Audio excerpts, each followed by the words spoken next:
fa Nanamarika iny lalao omaly tetsy amin'ny kianjan'I Mahamasina iny ihany koa ny fanaovam-beloma nataony Faneva Ima kapiteny Barea teo aloha nilaza moa ity mpilalao ity fa iny fionana tamin'ny antilope avy any Etiopia iny no andraisany anjara farany ao anatin'ity ekipam-pirenena malagasy ity. Nisy ny fankasitraha sy fisaorana nataony fianakaviam-ben'ny baolina kitra malagasy tsy akanavaka na ny mpijery tonga marobe teny amin'ny kianjan'I Mahamasina na ihany koa ny mpitatana ny baolina kitra ary indrindra moa ny mpitondra fanjakana.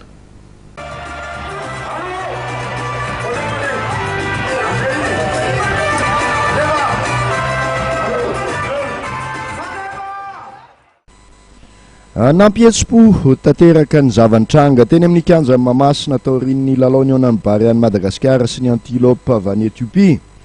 Taorian'ny filazan'ny Faneva Ima ny hijanona tsy lalao intsony ao amin'ny Barea ny Madagasikara aorian'iny lalao iny mantsy dia nakasitraka sy nisaotra azy manokana ny fianakaviam-ben'ny baolina kitra malagasy tsy akanavaka.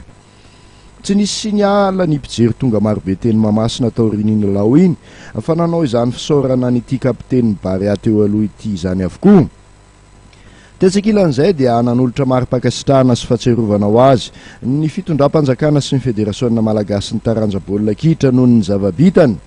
Ary farany dia nanolotra fehezam-boninkazo an'ny Faneva Ima ny vady aman-janany. Marihana fa iny 40 voanjo tao anaty ekipam-pirenena malagasy Faneva Ima ary baolina 440 ny tafidiny hatramin'izay.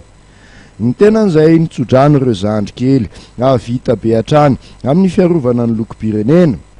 Belona indray moa no mitondra ny brasaran'ny kapiteny Barea taorian'ny fijanonan'ny Faneva Ima.